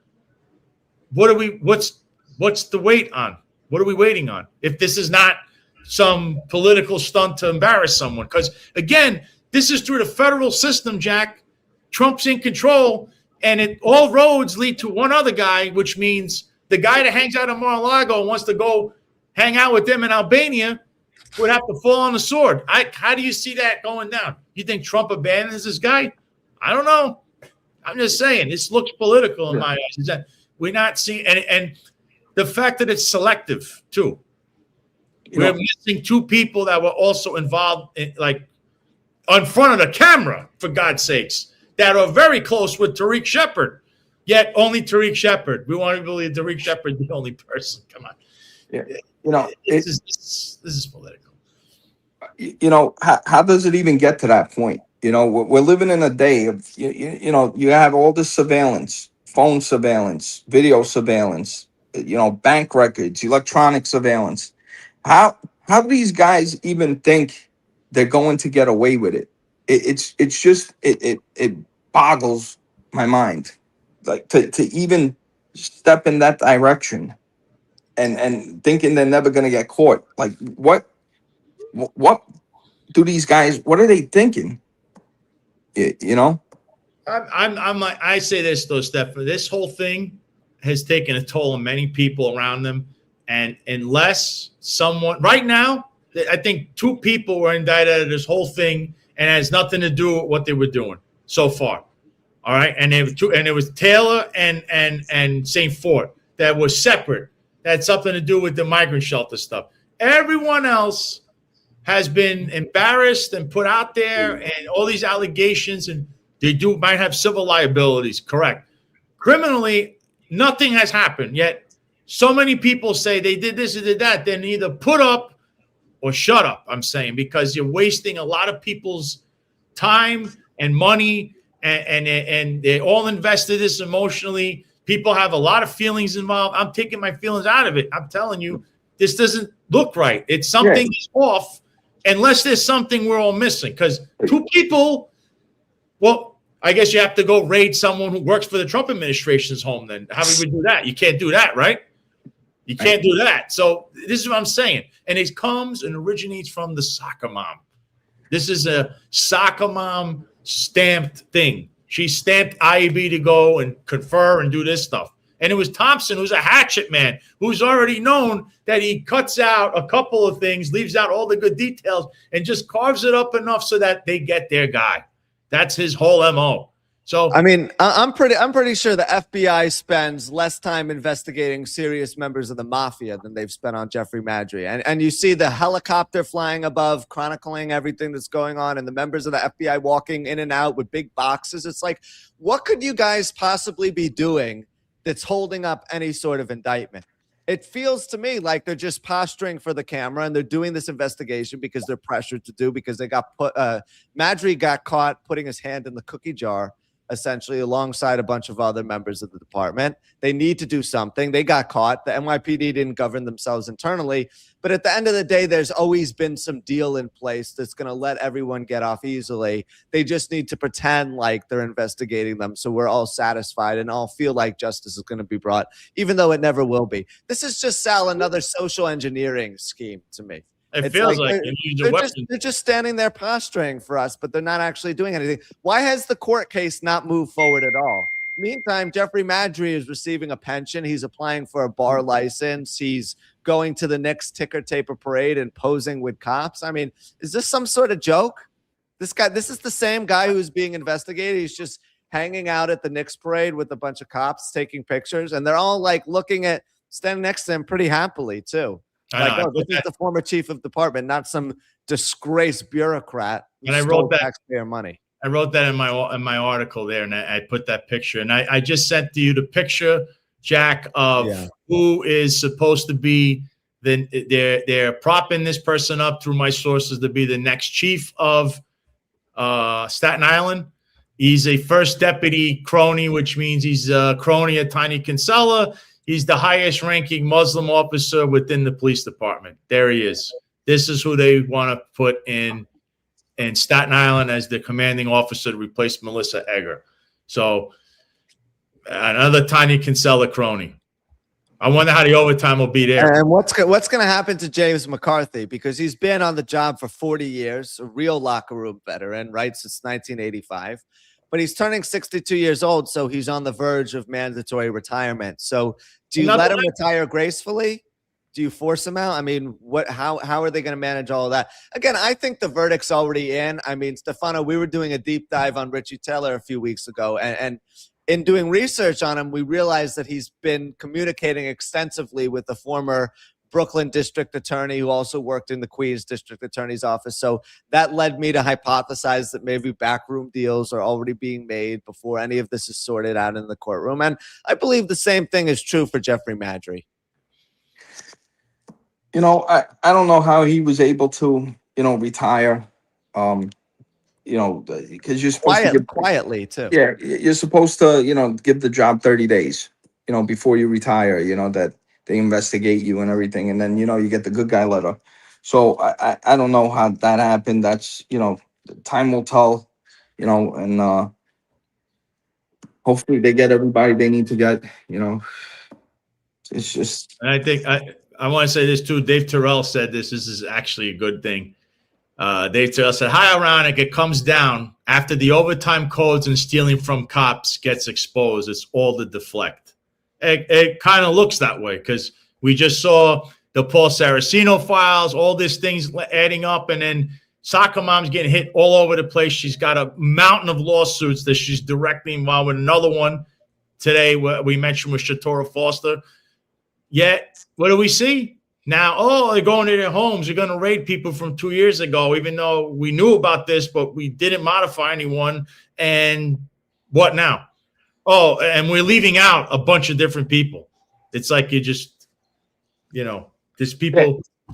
It kind of seems like, whenever you watch those trials at Congress, like, Hillary Clinton's being asked the questions and, at the end of the day, what happens? Nothing. It seems that way, and, I hope it's not, but it's, there's, I would say there is, I mean, there's there's a group of people, helping each other out to, to come out, pretty much unscathed, It's unfortunate. Stefano, you gave us a lot of your time. We went through a lot today. So I don't know if you have anything in closing before I let you go. As I know you're a busy guy. You're now a full-time father with no more having to go in at night and spend 30 hours on the job. So yeah, I just want to say, go USA. They're playing tonight, 10 o'clock. Make sure you watch it. The soccer team, I've been watching all the FIFA and everything. and me too. Yeah, I really think we have a really good chance of winning the World Cup this year, and it would be Really? fitting. It's our 250th year anniversary. I hope we get to play England in the final World Cup. It would be, amazing. Tall task with a lot of these big teams still hanging around. Yeah, but we got a good team. I feel, they look pretty solid. They look solid. It's just, again, I don't know how they're gonna get by. It's just it's a tall task for America. I mean, look at what Cabo Verde's been doing. I mean, that's amazing. Every game is. They might come out of nowhere too. That's always that could be the case. Like a couple of years ago, they made the finals. One of these teams made the finals. They weren't supposed to, but they lost anyway. They're a big team. Yeah. I like our chances, Stefano. I like our chances, especially against a Turkey team that's lost 2 games already, hasn't won. We're 2-0. We're coming off a nice win against Australia. I think we're going to pull through tonight. The only thing I don't like, and I'd like to get your thoughts on this. I know you're retired, so you could stay up all night and have slumber parties if you're so pleased. But what do you think about starting these games at 10 o'clock at night? Because most average people like myself and Sal, we go to bed at 11 and we want to wake up a little bit early. We don't want to stay up late to watch soccer. Also, I know you two are big soccer fans, but to me, it just looks like a bunch of guys who are half my weight running up and down a field that's way too big for 90 minutes. At the end of the game, the score is 1-0 or 1-1. I mean, I may sound like a woman watching soccer, a housewife at that, but still, it feels like a hard sport to watch sometimes. I mean, I play soccer. I just joined the team, and it's a very technical sport. It's the whole world plays it. It's bringing people together. If you learn it and how it's going, and these games this year, they changed the FIFA rules and everything. I mean, it's added to excitement. I mean, you have a lot of games that almost reaching double-digit goals. You know what I'm saying? You got teams that you've never seen before, like Cabo Verde. You got to watch out for these guys because they're fighting. They're playing for survival.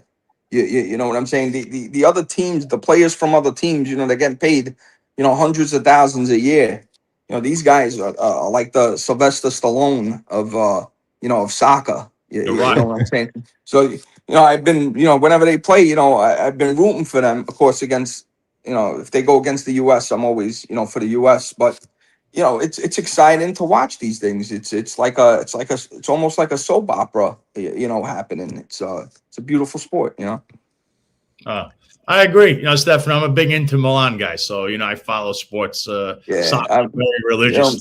I like, I'm Napoli, body, You like I like Inter and of course Palermo because I'm Sicilian, but Inter's Yeah. always been my team. They were my second team after the Mets, unfortunately, who are not good this year. But 6 errors last night, Sal. yeah, 6 Mets- errors. the Mets are Yeah. bad. I got to be for Napoli. My wife is Napoli down, so, Well, you finished second. We'll see what you do this year. We don't have Conte anymore, so yeah, we had him before. So, but yeah. Stefano, it's great having you. Yeah, it was a pleasure. Jack, Paisano. it was nice seeing you. Nice meeting you as well. I might have you back in the future if anything if anything pops up or you know anything, have anything to show us, I'll have you back on. But until then, I hope everything. Say hello to the family for me. Have a great day, and let's go America, right? Likewise. Go USA, baby. Have a good one, Stefano. Thank you so much for joining us, and we look forward to having you back on a future episode. Thank you very much. Ciao, Paisan. He was great. I do have one other thing. I keep seeing, I guess John Frank Tulo asked me this about Curtis Leroy a while back. I mean, you might assume that he's friends or whatever. You're buying into this narrative with him and Mamdani. Curtis is my friend. I've known him a while. And I don't turn on my friends on speculation. You guys are running with that whole three-card Mamdani thing. I don't know what to tell you. Curtis Leroy was not involved in that. There were other people involved in that, and you still think they're doing great because they're running the country. But whatever. You stay with those narratives. Curtis is my friend. I will always be his friend. He has not done anything to me personally. And I don't get into the religious zealot war between Muslims and Jewish people. That it's all waste. It's honestly a waste of time. As a Jewish person, I can confidently say it's probably the biggest waste of time, especially because the uniparty elites don't care about race at all. They care about power. And we're all sitting here rubbing pennies together.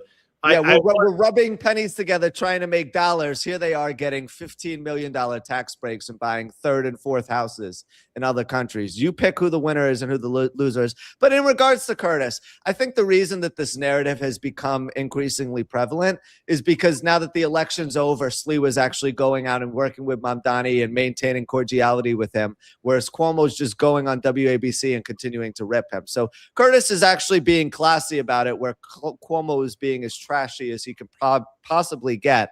Yeah. But at the end of the day, this was something that came because of the result of the election. When they were running against one another and on the campaign trail, they were not working together. I don't know how that narrative even started. No, Curtis is just someone who's going to adjust based on who won the election, which is what he's always done. I mean, I just figured I'd answer that because I don't know. I'm not Curtis. Chronicles of the Collapse says the comments of the day here. Is political atheism getting trendy now? It feels like it's getting more trendy because more people are realizing we're just getting taken out to the woodshed by everyone. It's the classic two-card Monty. Regardless of who we get in power, we're still getting a variation of the same thing. It may look a little bit different. It may sound a little bit different, but with the amount of foreign influence in national politics in America, we're going to be getting a lot of the same, regardless of who's in office. Sorry, I'm not buying. Don't buy into the Laura Loomer nonsense. Social engineering. That's all this is you're falling on the social engineering. This guy they propped him up to be look, like I said the other day, if all those people in the street celebrating the Knicks winning voted, you wouldn't have Mamdani as the mayor. Yeah, like how many millions of people there? You didn't even have that the last election. You complain, but then you care about sports teams over the rights and things that happen in your everyday life, someone that could affect it. So you got to look to yourselves. You can't be blaming Curtis, this one, that one. Did you go out and vote? Did your friends, did your family, did all the residents of New York City vote? Or were they just hanging on light poles when the Knicks were passing by and burning down buses?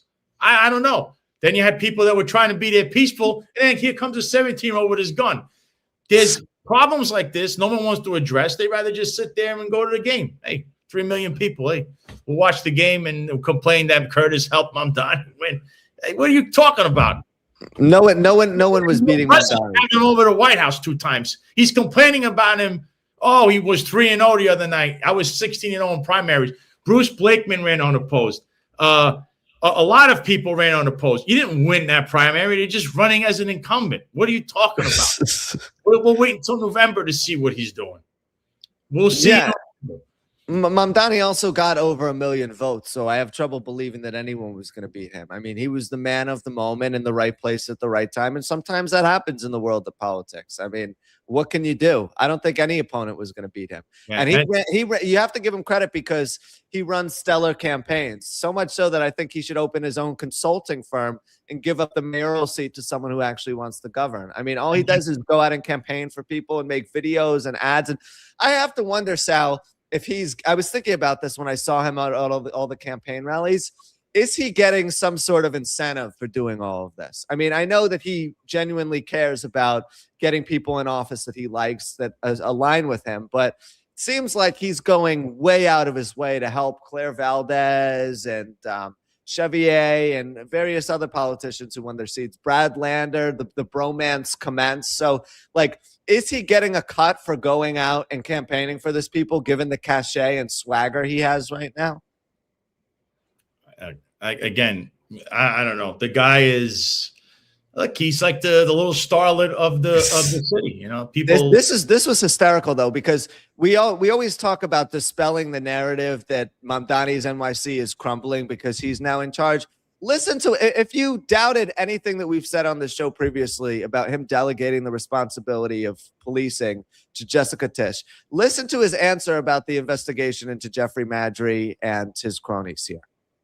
Commissioner Tisch has already shown a real commitment to cracking down on corruption and ensuring that the public servants in the NYPD are held to the highest standards. I'm confident that she will lead us through this process. So he pretty much openly admitted there that he's not going to be doing anything in regard to the investigation. He's not going to be overseeing it. I don't even think at this point he knows who Jeffrey Maddrey is. Like, if he saw Jeffrey Maddrey walking down the street, would he be able to correctly identify him? I'm bound to think not. Right? He clearly doesn't care about managing the police department, this investigation, or curbtailing corruption. Otherwise, he would be a lot more actively involved than he is. I'm going to say this. Again, through my sources, he knew about what was happening, and so did the soccer mom. Obviously, because the soccer mom was the one that lit the fuse on it, okay? But it was kind of a surprise to them because they were told at the last minute. Mamdani is hands off on all the agencies. You're going to sink or swim by whoever is the head of those agencies. You're kind of getting a lot more different than you had under the last mayor, who was involved in every aspect of the police, the fire department, all this crazy stuff. This guy is very hands off. So whoever he puts there, that's the guy or gal that you have to ask questions about, whether it's EMS or the fire department or sanitation or schools. And schools has been a disaster, whatever is going on there. You're in charge. You come to me with something that's big, which is what you kind of expect. We lost track of this because of the last guy that was there. This guy's a lot different. His managerial style is different. So those were your questions and concerns should be at the head of the agency, not the mayor, who doesn't delegate going after people. He doesn't even know who the hell Maddrey even is. This guy, he's probably like, he knows who Jalen Brunson is, but he doesn't know who Maddrey is. I don't think he really cares at this point. It's like, all right, do what you have to do. Let me, who am I to stop you? Like, I'm inheriting this mess, I did want to, as another thing too, this one came from other sources. If you guys remember when Tom Donlan's wife was arrested in Manhattan North, remember the whole thing that happened? I have it through sources that were there when this occurred, that the patrol supervisor was called in. And although people keep saying Tariq Shepard, they called the patrol supervisor commanding officer, who is Maggie Clamp. And this woman, who you have the picture of, Jack, is friends with Tiny Kinsella. Yeah, and I'm going to get that picture up momentarily as well, which is insane. They were arrested. She was arrested and given a summons. Not arrested. She's given a summons from the station house, which, again, that's in the lawsuit. But that is through my sources what really happened, not Tariq Shepard. Once again, Kinsella in the middle of everything that looks a little off. Again, you keep seeing this pattern, and it's this woman knows and is involved with all these different people that has things going on. with everything. Once again, Tanya Kinsella with that one. And she's like the cat with 9 million lives, She right? does. Because no matter what she does, she's able to keep her job. And briefly, I did write that article. You're going to salgreco.com for Shatora Foster, who sued the police department. She sued the police department. The minute that Eric Sanders starts handing out the summonses to them to go to court, right? 24 hours, boom, she goes in for a Dole test magically. I mean, we're still doing this. There's retaliation right there. I wrote a whole article, and you can check that out. You can also read the lawsuit. I found it interesting only because it literally was 24 hours. And you know, I talked to Eric because, yeah, he is my attorney too. But he said, I served this thing, and in the morning, the very morning after he served these people, she's getting Dole tested. So May 31st, June 2nd, that's when she gets called. May 31st is filed. June 1st, everyone served. June 2nd, she's down for a Dole out of nowhere. Very retaliatory. These people just make it very obvious. No, and it's clear that they're trying to impose revenge somehow by Dole testing someone and making their life miserable. That's kind of the way that the mafia and also the NYPD works. Instead of openly saying how they feel and saying, we're going to harass you and we're going to make your life a living hell, the next thing you know, you're transferred to the precinct that's the furthest away from your home. You're working the worst tours. You're being drug tested every other week. And then like a boa constrictor that just wraps around a human being and tries to tire it out, right? That's the way the NYPD works. Ultimately, their goal is to wear you down so that you either walk away and quit or you retire or get out of their hair and they don't have to deal with you anymore. But it's sad that this is the way that it's going. There it is. Frankie Pagliacci, $1.99 is Salgreco. That's one of these cafecitos, right? And he says, always get an independent test done. He's a victim of this. He's still suing. It's in the article. Hassan Mo, shout out to Hassan. It says, con sofrito. Yeah, I mentioned it on the show only because, I don't know, a lot of things happen there, but they're raiding other people and they kind of ignored everything from 2 years ago. That's how they operate. I honestly do wish that Con Sofrito was still open because Espaillat, I really feel bad for him losing his seat to some nut job. And again, we talked about it earlier in the show, the problems that are going to come about because of having someone incompetent in a seat. Just think long and hard about who you're voting into office. This isn't about going out to a bar and hanging out with someone. This is about getting good policy passed. As far as I was concerned, Espaillat was doing a fine job, and he was more like a moderate Democrat who was in cahoots with Republicans in terms of getting a legislative agenda done. But isn't this interesting here? The replacement isn't like that. Quatishep says, how convenient that the medical division, the Dole test, is under Tanya Kinsella's leadership as well. I really wonder how Kinsella gets away with all this. And remember, she's being paid $20,000 a year more than the mayor, which is just remember though, Tanya Kinsella might be the real police commissioner. By the way, this looks. I think she is. So How much is involved in everything? But yeah, we'll see what happens. Again, America's playing later. The Mets are playing. The Mets are a disaster. They got swept. I'm surprised you even mentioned that because last night they had 6 errors and only 5 runs. Yeah, Soto's hurt. That happened. Lindor comes back. Soto's hurt. Isn't that amazing? It's just Lindor comes back. He goes 0 for 4 and makes an error in the first inning. Go figure, right? It's amazing to me how the Mets like bring out the worst in everyone on this current team right now, whether it be Freddie Peralta, Lindor, Jared Young, who had a really nice start to the season, has cooled off. I mean, aside from the young prospects, Carson Benj and AJ Ewing and Nolan McLean up until recently when he started to struggle, and Christian Scott, who got hurt. I mean, this team is like a total disaster, and it's a group of underachievers, too. It's like veteran underachievers who aren't even close to the potential. Marcus Semien, Bo Bichette, Lindor's batting .215. He's been terrible most of the year. Working on the Mets. I'd like to see if the Yankees make it to the World Series too. But we'll be back on Monday morning at 11:05 a.m. There'll be plenty of updates here on the channel. Like I said, like, share, and subscribe. Hit the hype button. Also on the Sal Greco Show channel, there's another show. We'll be on tomorrow around 3:30ish. With Jason Goodman, External Affairs. We'll get into all the stuff with the police department there as well. But also check out the video section. There's segments there. We take segments from the show. We put it on there.